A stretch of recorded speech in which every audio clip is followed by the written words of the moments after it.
वहाँ के टीचर जो है ना, मेरा मतलब उनके ऊपर मेरा बहुत अच्छा इंप्रेशन था।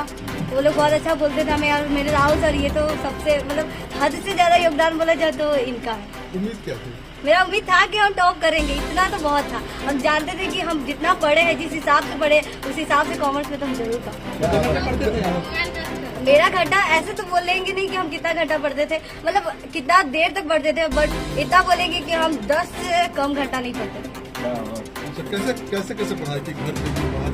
हम घर पे पढ़ाई करते थे, हम सर से कोचिंग क्लास करते थे, स्कूल का क्लास करते थे, उसके बाद फिर घर पे बैठ के अपना पढ़ाई करते थे, सेल्फ स्टडी करते थे। मेरी मम्मी का सपोर्ट था, मेरी मम्मी हमको पढ़ाती थी, वो भी पढ़ी लिखी है तो वो हमको पढ़ाती थी, वो हमको समझाती थी कि हमें कैसे लिखना चाहिए, बोर्ड में क्या करना चाहिए। सर भी हमें सिखाते थे और फिर मोटिवेशन तो मिला मेरे कोचिंग का स्टूडेंट सबसे। उन लोग का इतना ज्यादा मार्क्स देखते थे, हम तो सोचते थे मेरा भी मार्क्स इस दिन ऐसा आएगा कि सब हमें याद रखेगा। गाँव में ये कोचिंग?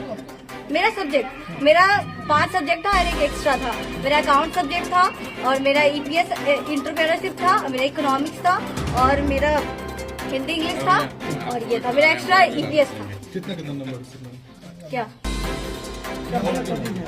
अब बनना तो सब कुछ बहुत कुछ जाता है, बट फाइनेंशियल प्रॉब्लम के हिसाब से सब बनता है। मेरा फाइनेंशियल प्रॉब्लम उतना खास नहीं, मेरे पापा ऑटो ड्राइवर है और आप लोग जानते हैं कि अभी ऑटो ड्राइवर के कितना ज्यादा अच्छी हो रहा है। हम लोग तो एक दिन खाना खा लेते यही बहुत है, तो उसी से अब तो मेरे इतना सारे रिलेटिव्स जुड़ गए होंगे तो मेरा फाइनेंशियल प्रॉब्लम साथ देंगे तो हम आगे बढ़ सकते हैं। सीएस का ऐसे हम सोचते, पहले हम सीए सोचते थे कि हम पढ़ाई करेंगे सीए का, क्योंकि उसमें बहुत अच्छा स्कोप रहता है। सीएस में भी रहता है लेकिन सीए में बहुत ज्यादा पैसा लगता है, इसलिए हम फिर अपना पैसा को हिसाब से अब अपना सीएस सोचे कि हम सीएस करेंगे, सीएस का सीएस निकालेंगे। पढ़ाई गाँव से ही हुई है या नहीं, हम गांव से ही पढ़ाई करते थे। हम बोले ना, हम जाते थे भारतीय कंप्यूटर क्लास से अंधार हो जाते थे पढ़ने, स्कूल जाते थे, हम हाजीपुर जमनी लाल जाते थे, वहाँ पढ़ाई करते थे और फिर घर पे से।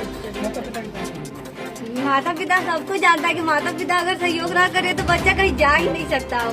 माता पिता ही हमें वहाँ जाने के लिए, मेरी माँ मेरे साथ गई सर के कोचिंग, वहाँ पे वो हमें सर के पास ले गई, बोली क्या सर को बोली कि सर इसको ऐसा पढ़ाइए कि ये एक दिन टॉप कर जाए। तो फिर मम्मी पापा थे, पापा हमको कमाते थे, वो बोलते हम क्या कर सकते हैं, हम सिर्फ कमा के दे सकते हैं। तो मेरा काम था पढ़ाई करना, उनको बताना कि हम आपके कमाई से हम कितना कुछ कर सकते हैं। तो मेरे पापा जो करना चाहते हैं, मेरे पापा का योगदान, मेरे पापा का सबका जैसा योगदान रहता है वैसा मेरा है और मेरे पापा का है। और मम्मी का तो घर का, मम्मी रहती है तो दोस्त की तरह रहती है मेरी मम्मी, मेरा सारा बात सुनती थी, हम जो भी बोलते थे वो हर बात को कैप्चर करती थी और मेरे साथ एकदम फ्रेंडली रहती थी।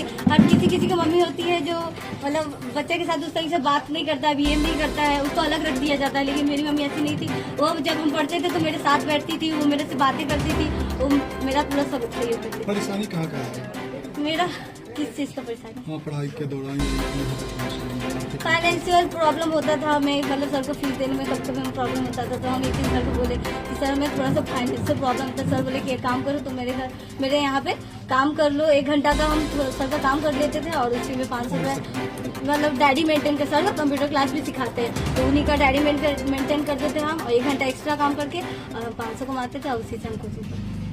मेरा 500 रुपये ही फीस था कोचिंग का, इतना कम फीस में इतना अच्छा पढ़ाई हो गया। मेरा नाम रोशनी कुमार, मेरे पिता का नाम सुधीर कुमार।